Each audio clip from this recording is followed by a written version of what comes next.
Well, hello there, and this is Auntie,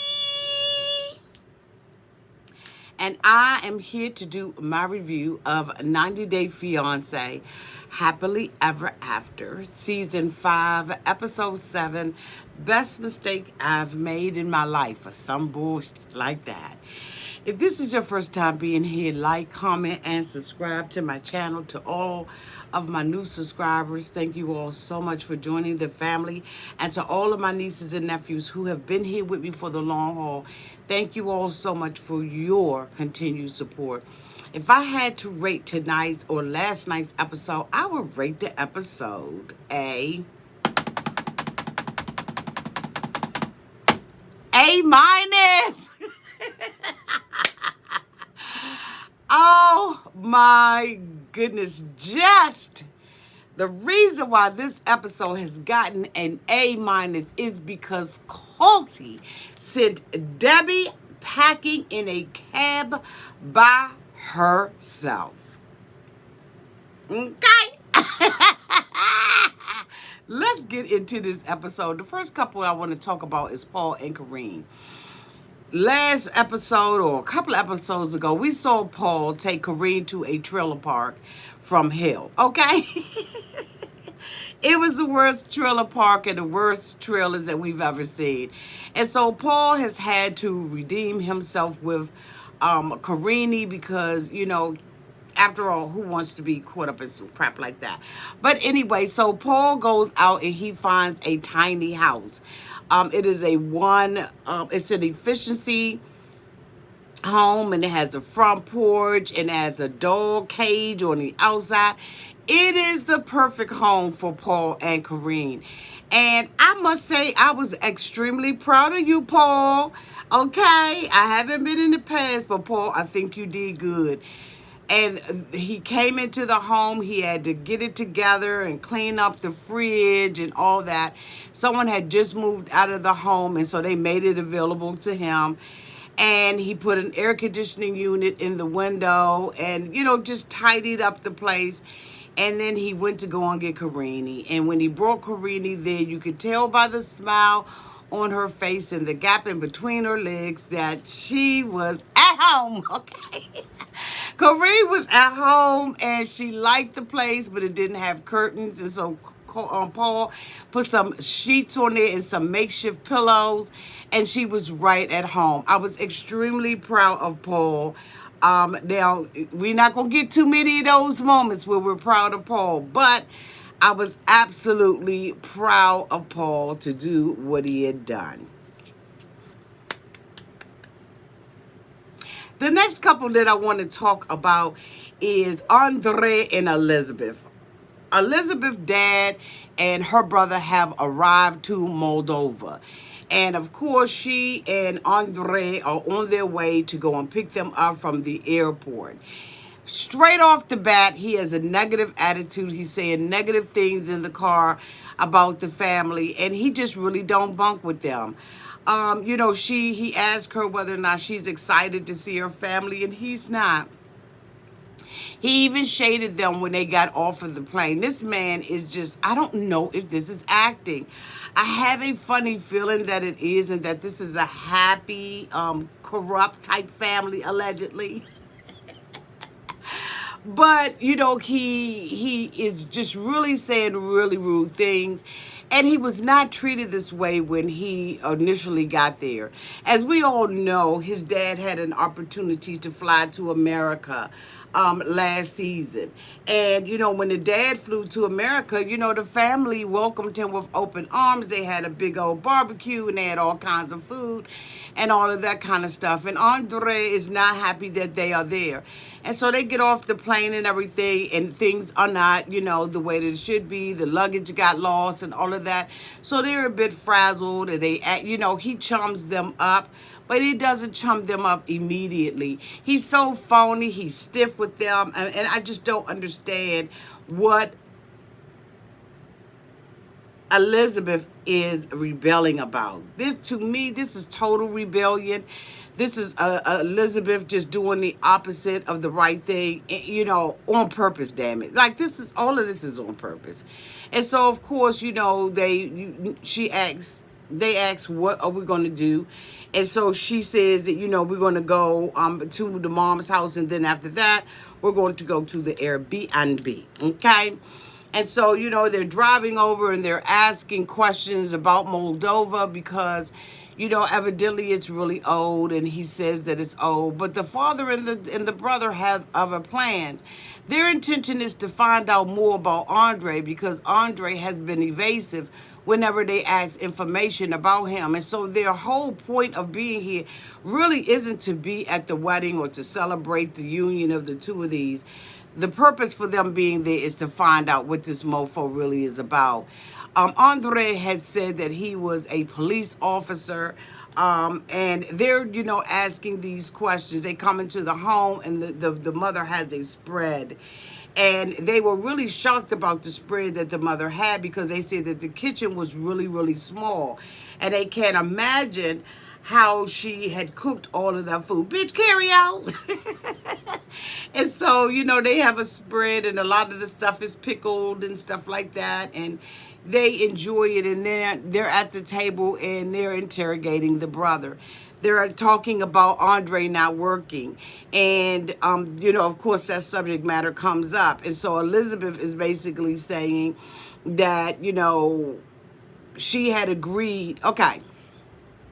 So first they wanted to know, why was it that Andrei, who alleged that he was a police officer, was only a police officer for 1 year and then fled to Ireland?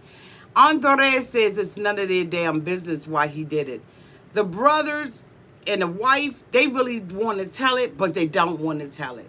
They did say that he was a police officer and that he went to Ireland, but they're really wanting him to say it. Dad asks, is it customary for you all to not work, or for a man not to work, to live off the sweat of his wife? And they both said no, and the wife was like, that's not how it goes over here. So Andrei says, why all the questions? Why is this, being negative towards me? Why all the negativity towards me, right? And so, of course, now this is going to set off a storm. Excuse me, y'all. Let me fix my clothes. And so he's like, this is going to set off a storm. And so, of course, they're all, trying to act like, it's no big deal. They said that it's red flags going on. But at this point, there's no need to even be looking at any kind of colored flag. No lightning bolt coming out of the ceiling. There's no need to look at that because at the end of the day, the two of them are already married. The damage is already done. Okay, he's been married to Elizabeth now, what, 3-4 years? So the damage is already been done. But they just want to, excuse me. And I'm not even tired. I think it's just because my mouth's going so damn fast. So let me slow the fuck down. Okay.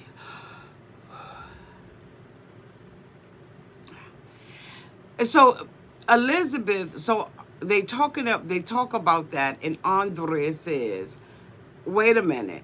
I'm at home because Lizzie asked me to be home. This was a decision that the two of us made in this relationship. She said that I could stay home and I could be, the daddy mama, or, or the mommy daddy, or however you want to spin it.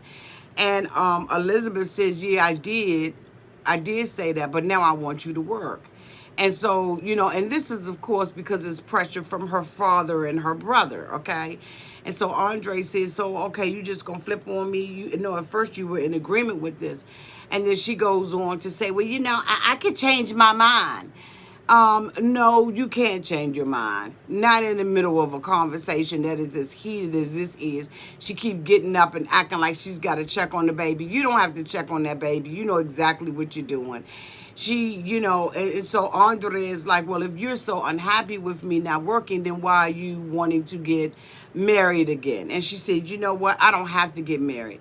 That was just one of those all off the fly, caught up in, you're caught up in your lies type of excuse for her to say something like that, to kind of shut the conversation down between her and Andrei and get everybody off of her. But I was disgusted that they would, have this kind of heated conversation as Americans in front of her family. When the father did not come over there, he did not act like that.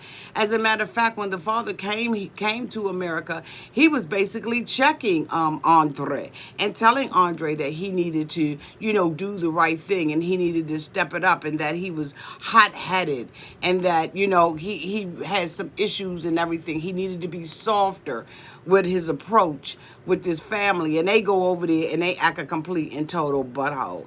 Elizabeth, claims that she's in the middle of things. She in the middle of nothing. The next couple that I want to talk about is Angela and Michael. As we all know, Angela, abruptly left a meeting with three American girls, and was angry with Michael, cussed him out in the car, told him to, shut the F up and all of that kind of stuff. And so now today is a whole different day, and Angela is still irritated with Michael, okay? And so they get out into the car because they're going to have his mother and his Aunt Bibi over at the house for dinner. And so they're going down to a market. Now, Angela, like myself, was thinking that they were going to go to, just like a regular old Walmart or something. I don't know what you would call it in Nigeria, but a Target or something like that. She's thinking that, she's going to go to some kind of grocery store and shop for the food. But instead, he takes her to the open air market. And at the open air market, things sometimes cannot be clean. So they walking through the open air market and everything. And Michael doesn't know what kind of oil to get because they're going to be making some plantains. They're making, I guess, a traditional Nigerian meal. And so, of course, when I looked at him, I was like, bitch, them look like ocean spray cranberry. It looked like the oil was poured into old ocean spray cranberry bottles, bitch. I was like, no. Do you have oil that came in the oil? You got the Pompeii oil? Do you got Crisco, bitch? I mean, do you have some vegetable oil? Like, what the hell is this? Like, I don't want recycled oil. I don't even know where the hell this came from. And so, Michael, brought it. Of course, he's looking at Angela's money. And, when they were driving down there, I cannot neglect to say this.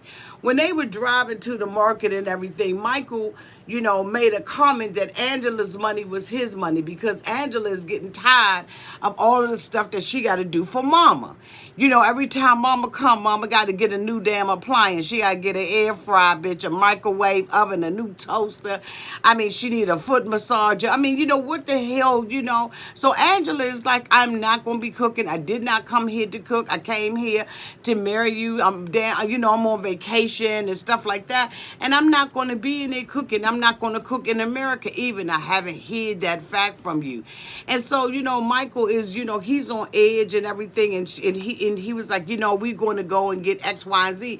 And Angela said, bitch, you pay for it then. And he said, your money is my money. Bitch, if that wasn't a daggone red flag, like just waving in the air, God dang it, that was a flag. And I just was like, Angela, you did not hear that? You didn't catch that? Your money is my money, bitch. When he come to America and he get to charging up stuff and going to the deal shop, you know what I'm saying? Or DK or whatever that men's clothing store is. And bitch, he coming home with $200, $300 worth of clothes and talking about your money is my money. Angela, that was a red flag. If I ain't never seen no flag, honey, that was a red flag right there. So anyway, y'all tell me what y'all think about that in the comment section. So anyway, Angela, at this point is, walking around. Michael says that they needed to get some rice. The bitch took an open can of tomatoes, took and scooped out some rice and poured it on the can. And Angela was looking like God was looking like. And an African, woman, you know what I'm saying? Because sometimes, y'all, come on, let's tell the truth. Sometimes they can be quite nasty and defensive for no damn reason. But you're going to take something like that, and of course, I don't know if she had a problem because he was with a white woman or not. But, bitch, you know what? That's your job. Your job is to serve me. Don't make a difference who I'm with or what color my skin is. So, the woman was standing up there. Michael said, well, how much is it? She said 400 or 40, whatever. And so Angela was like, I don't want that. I don't want that rice in that old tomato can, bitch.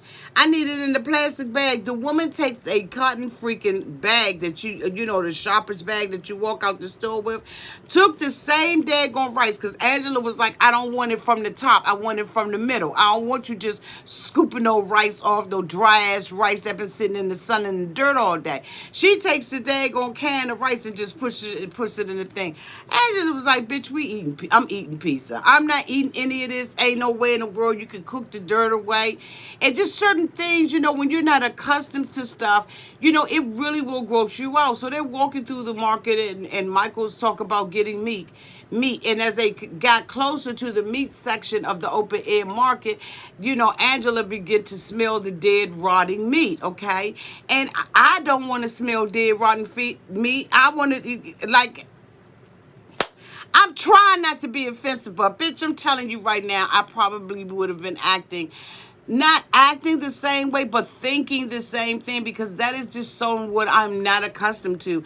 I am accustomed to going, and getting. So anyway, they walk through, and Angela is just, starting to be overtaken. She sees a go-ahead. She sees a go-ahead on the deck, on table, and Angela loses. She is pushing Michael out of there. Come on, let's go. I gotta get out of here. I gotta get out. She's trying to cover up her nose. She is just completely just taken aback by the go-ahead, sitting up there like,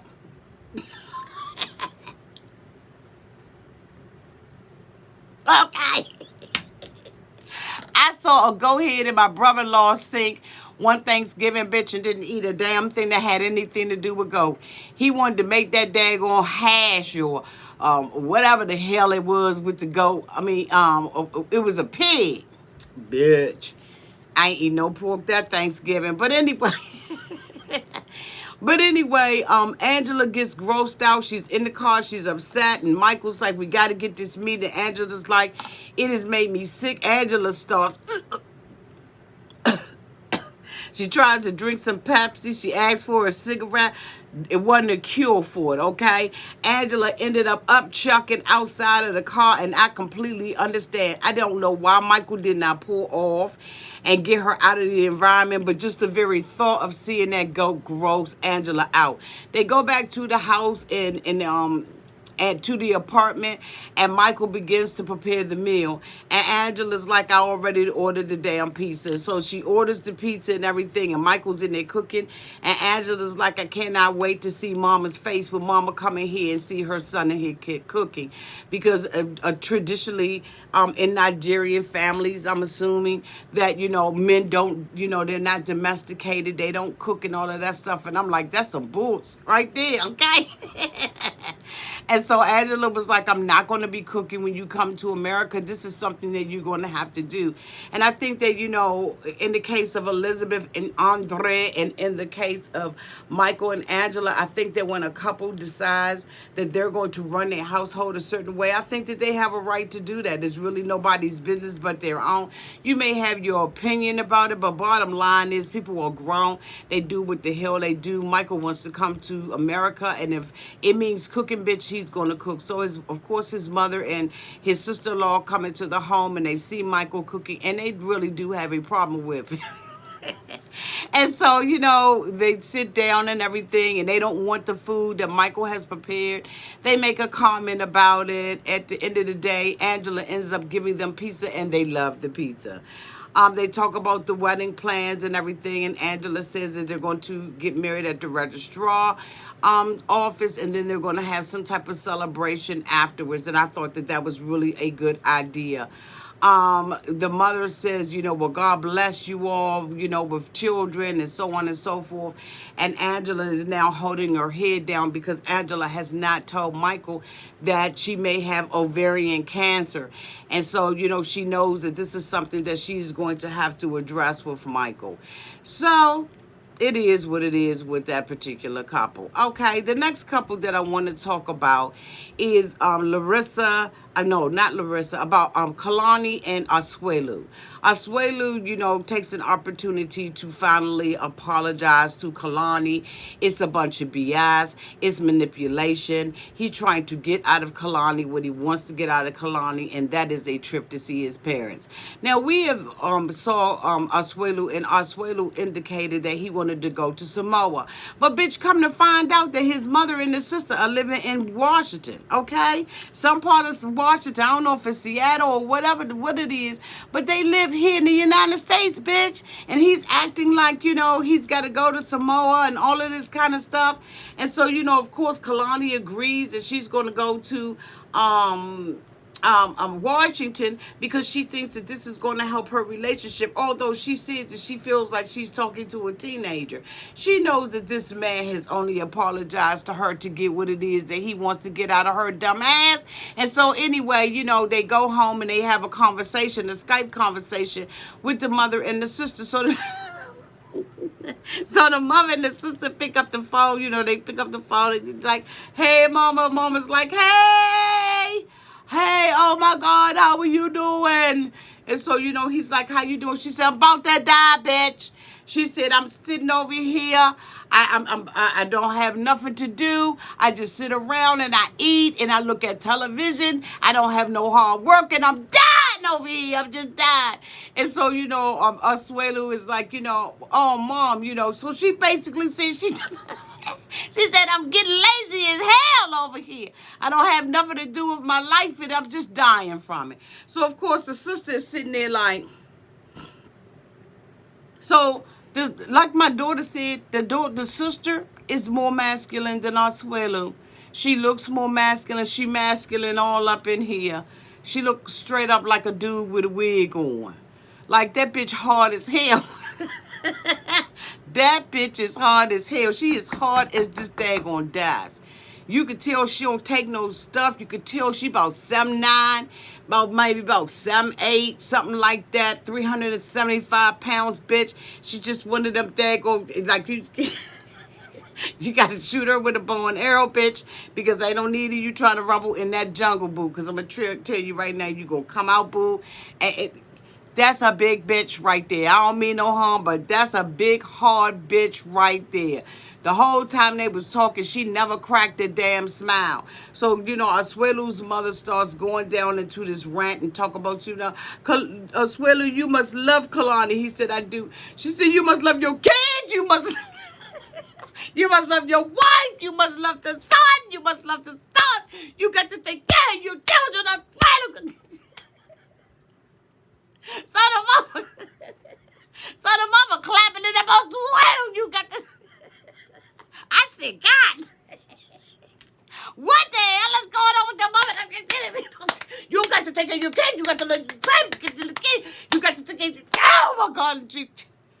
I said, what the foolishness? So, of course, Kalani is sitting there trying not to laugh, but laughing at the same time because the mother had lost her mind. So, basically the mother was, telling him how he has to love his family. He was saying that, he wasn't going to go to Samoa because, it was a measles outbreak there. And so she was like, yeah, it's important for you to keep your family safe. You can go and see your dad at, another time. And I'm thinking, well, why isn't the dad and the mom together? Is the mom living with the daughter where they like one wall away from each other, bitch? Like, where's the mother? So the mother's like, but Asuelu, but I got a problem. And he was like, well, she was like, I need some money. So she was like, so Asuelu was like, what kind of money do you need? And so she was like, I need $1,000. He was like, no, I only got 500. Bitch, when the mother said that she needed some money, the sister was like that. The sister said we need some.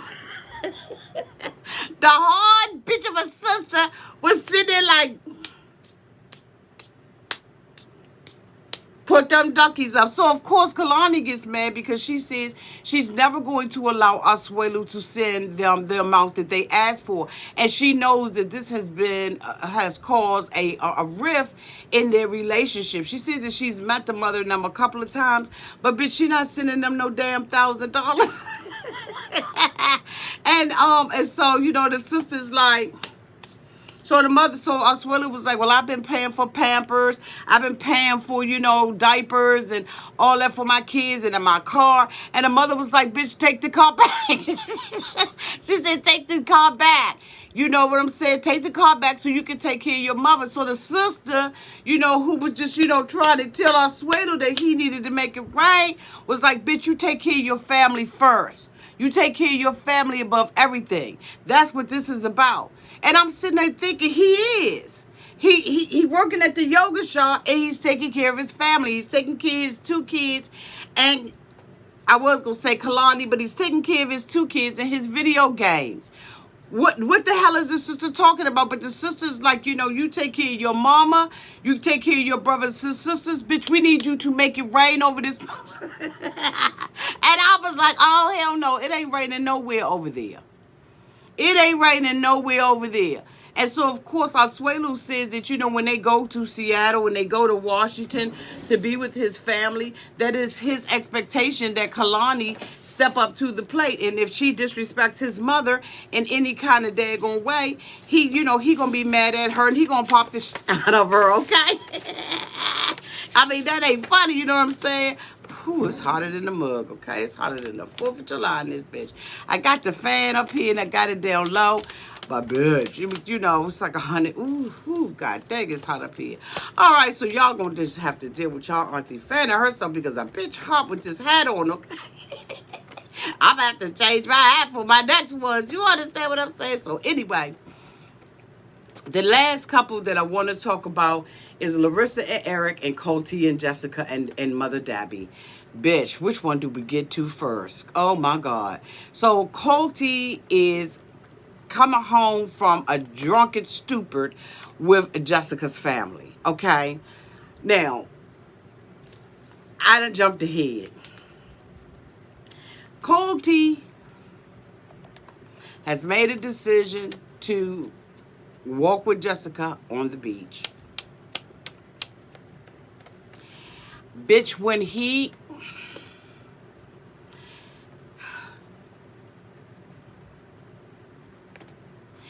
Colt's nipple, titty, breasts, his edible... Bitch, I couldn't. I'm telling you right now, I thought that he had on some juju beads on the front of his... Colt and Jessica decided they're going to walk on the beach. She has on a yellow bikini and everything. She kind of thick, okay? But she ain't got no stomach, so, she's all right. So Colt walks on the beach with her, and he decides that he's going to pull his shorts down in the middle of the fucking conversation. Bitch, when he pulled his shorts down in the middle of that conversation and all that big, fabby, nasty, stank-ass stomach.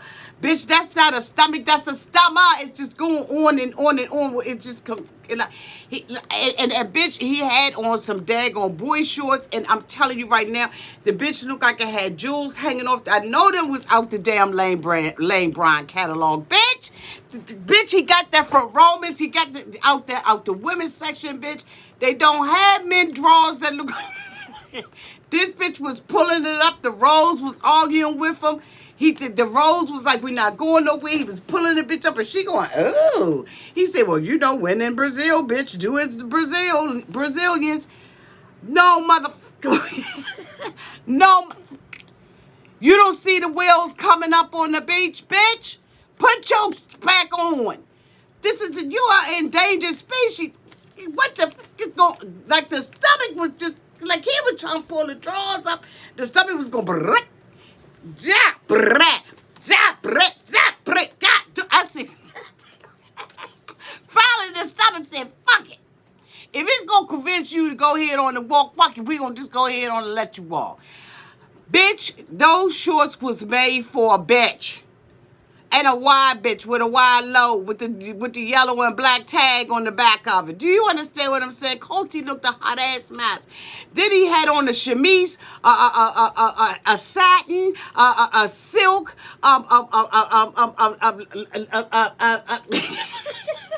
lingerie top, bitch. The bitch was just shimmering in the daytime. Do you understand what I'm saying? He had the scarf. I got, the little tie back tied in the back. And he just was just letting all of you. He just was, he was walking down. I said, what's going on? Like, that's just like me walking out on the beach and I just got one nipple just hanging out. Just letting it flap in the wind. It's just going back and forth. And, in a jacket, just... And then, of course, the TLC cameraman, whoever called this is, I'm sorry, but you got Auntie all over it, okay? I just was like, this is nasty, like this pornographic. And of course, TLC zoomed in up on the nipple. They zoomed in on the areola. I said, I cannot with this. Colt looked so nasty. I damn near missed the conversation. I had to go back and rewind it. And I just had to look at the bitch with with my eye like this so I wouldn't see that nipple just hanging out. Didn't it make you feel like you wanted a nurse? Bitch, he need to be teaching lactation classes. So Colt is walking on the beach and they're talking about, he's trying to tell her that she was disrespectful to his mother and, and everything. And she was like, you a baby boy. And so he was like, no, I'm not a baby boy. I'm not a baby boy. I am not a baby boy. Don't call me a baby boy anymore. You're a daddy's girl. You don't do that. But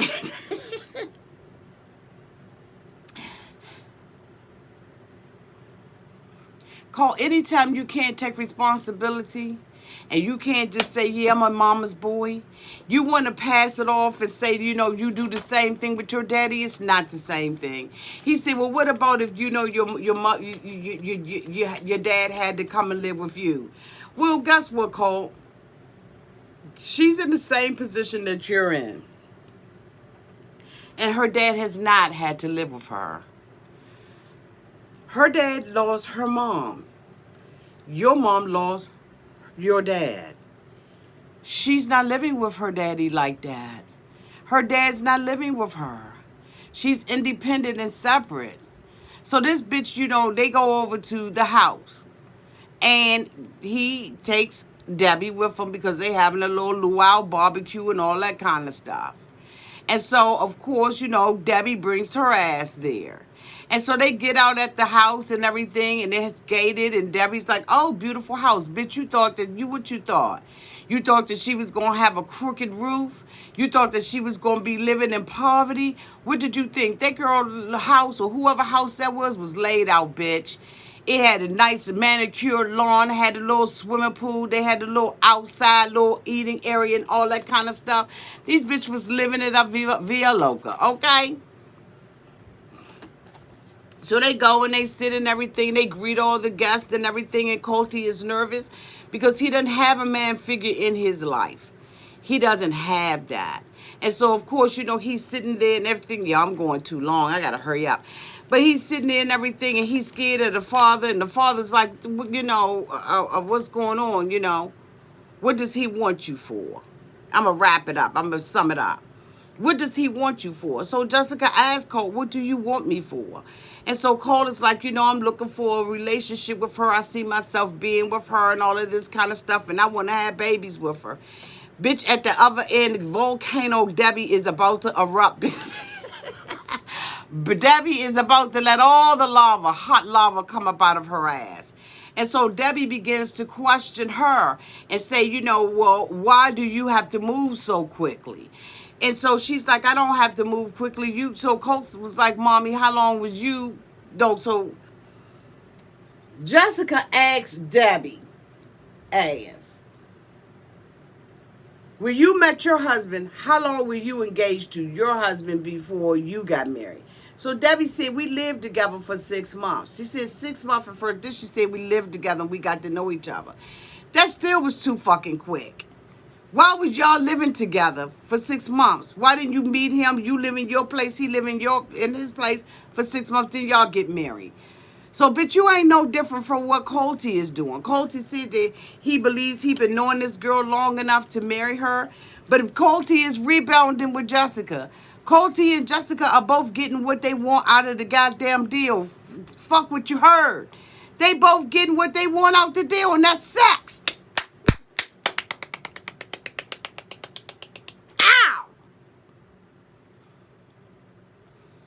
She's saying that this girl wants a green card. I totally disagree with the fact that she wants a green card. Well, I don't know. Then again, she may. But she said, bitch, I don't need no green card from him. He's not doing any better than me. I don't need to be in America. I could stay here in Brazil and be just as happy. Now, you know the bitch is lying. So Debbie goes back and forth and is like, well, why you gotta be married so quick? You know, woo. And so she was like, you know, because I love Colty. And so Debbie was like, is there anybody else at the table that think that they moving too damn fast? Debbie's asking all these questions, and so of course Jessica comes out of pocket. She get to be disrespectful and stuff because Colty ain't saying shit. And see, you know, now let's admit it, but Jessica was disrespectful, was all out to. But why wasn't Colty saying anything to diffuse the situation?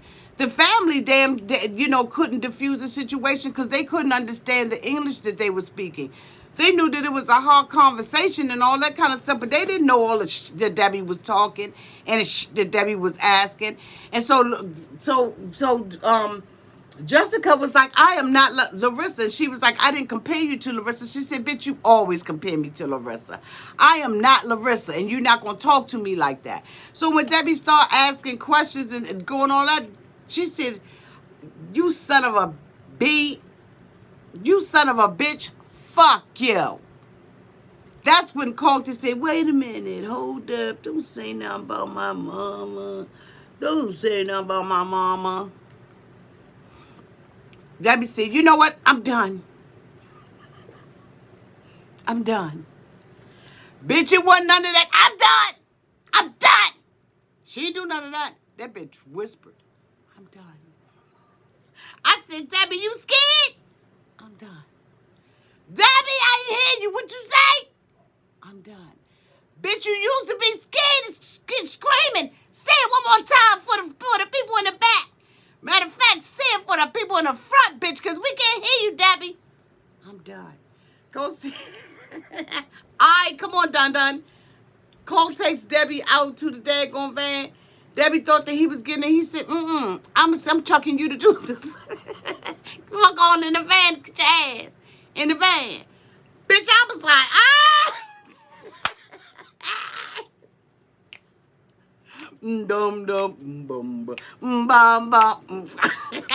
Go Colty. Finally got him some balls. He said, bitch, we eating, we drinking, we having a good time, and I ain't going no damn where. I'm staying at the fucking party. Debbie was mad. She got in the daggone van, in the cab. She said that Colty was wrong for sending her home. But Colty said, I'm drinking. I've been drinking. I've been drinking. Okay. He surfboard. He wanted a surfboard. Okay.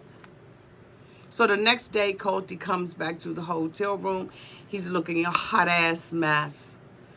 His mother has coffee and tea and crumpets for his ass. He sits down and, Debbie says that she felt like the girl was defensive. You damn Skippy. She's been dealing with your boo. She's been dealing with your judgmental attitude. And she ain't doing it. She is definitely different from Larissa. Larissa was able to bite her tongue long enough to get her ass over here and get married to Colty. But Jessica, this ain't gonna work. Because Jessica happens to have some kahunas. Jessica got some balls. Be it disrespectful or not, we have seen Debbie be disrespectful. Debbie's a conniving, manipulating, backstabbing ass somebody. And it's unacceptable for her to be in love like that. Even Jessica's father, who stood out there doing his confessional, his one-on-one with the cameras, said that she is too controlling. She is acting as if this man is her man and this is her boyfriend. And anytime they just met her and picked that up from her, Debbie, you stinking. Your thinking is stinking, and so is your son's titties, boo. Colty is still evasive with his mother. She says that, she was scared. She felt like it was wrong for him to put her in the cab and send her ass a packing for some pussy and some... Excuse me, y'all. Excuse me. Cat. Pussy cat. And she says that this reminds her of someone else. Debbie, we know what you alluding to. The same thing that Jessica said. You continue to compare her to Larissa. And Colty, she asked Colty, why did she, I was just asking her questions. No, you wasn't. No, you were. Those weren't just questions. Those were statements. Those were threats. And she says that, she doesn't want to leave Colty's side because she's afraid that Colty's going to get married. Then the problem isn't Jessica. And the problem isn't Larissa. The problem is you and Colty. Y'all are the common denominators. Debbie, you are the common denominator with the women. Mind your motherfucking business. And I would say that you need to get a man, but I feel sorry for Colty because he going to show his ass out and probably run around all day long with his titties hanging out. Okay? And so basically, she says, Colty, do you want to marry this girl? And Colty said, I don't know. It was his way of just avoiding the question because even he said that his mother needed to back the hell off. He speaks with a forked tongue because at one point he says that, my mother's opinion is important to me. But yet, on the other hand, he won't take it because he really wants to have what he wants. In the meantime and in between time, we see Larissa being moved out of Carmen's house. Carmen put that bitch out and was like, he cannot even come through my threshold. So he's out there, and Larissa has packed up all of her things. She's called Eric on the phone and told Eric that, she needs to move in with him, that she's homeless, in hopes that Eric would allow her to stay in the extra room because she didn't already scope that joint out hood style, so she knows there's an extra bedroom in the house. And so she strategically calls Eric because I think that she just got sick of living with Carmen. And so she goes and moves in with Eric. Eric is there to pack her up and to move her into the home and all of that old BS and all that old bull crap. And she meets the roommate and she, asks the roommate 1,001 questions. I'm speeding through, but we're going to be doing a live where we're going to be talking about this in detail. Okay, y'all? Don't worry. On my other channel, Auntie Advice channel for women. Okay. And so, Larissa is, she's gotten what she wanted out the deal. The next day she goes and meets with her girlfriends to go and get some meals, where she is talking and confessing to her girlfriend that she has been kicked out of Carmen's house and she is now living with Eric. And so the girlfriend was like, he's no good. He's this, that, and the other. And Larissa admits that, she has dogged Eric out. She has talked about him very poorly, and now she's back with her. And this is the price that she's going to pay because everybody knows about all of the stuff that has happened between the two of them. And the girlfriend was like, I'm going to support you, but I just ain't going to fuck with him. In the meantime, and in between time, y'all, we see Larissa go back to the house. And Larissa is making a phone call to some chick. And she calls the chick and she's rude as fuck because she doesn't have any manners. And she says, do you know my boyfriend Colty? My ex-husband Colty? So the girl was like, yeah, who is this? This is his ex-wife Larissa. She said, the fuck you calling me for? She said, the fuck are you calling me for? I'm calling because I wanted to know if Erica was talking about me behind my back here. And so she was like, yeah, he was talking about you behind your back here and your front here, your side ears. He was talking about you like dog, young. He said you stank. He said your booty stank.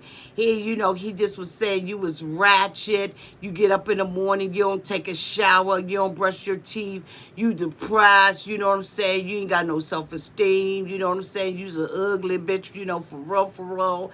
And basically, when he met up with Colty, when he met up with Colty, they was talk about how you sucked their.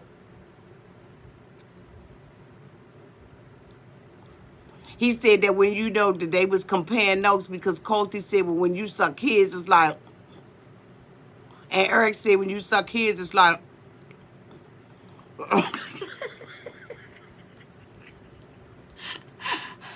they said it was different. But how about maybe Colty and Eric, how about it may be the size of the joint? Because if it's like this, then that's all you can do is maybe. But if it's like, you know what I'm saying? I mean, I'm just saying. I don't know nothing about that now. I don't know nothing about that. I'm just saying from what I've seen and what I heard, like on television and stuff like that. But Larissa is humiliated. She's disgusted. She feels dirtier than Eric said she was. Eric has been going around talking about her just like she has about Eric. She told us that the sex wasn't good. She told us about Colty's sex.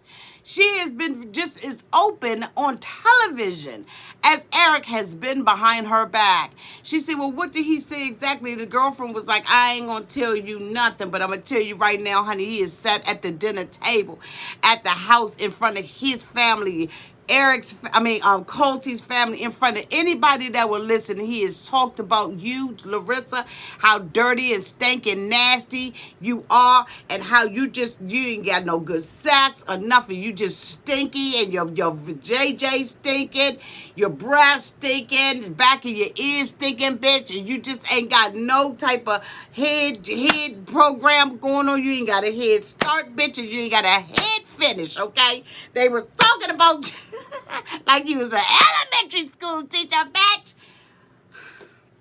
with all of your Head Start programs. Larissa said,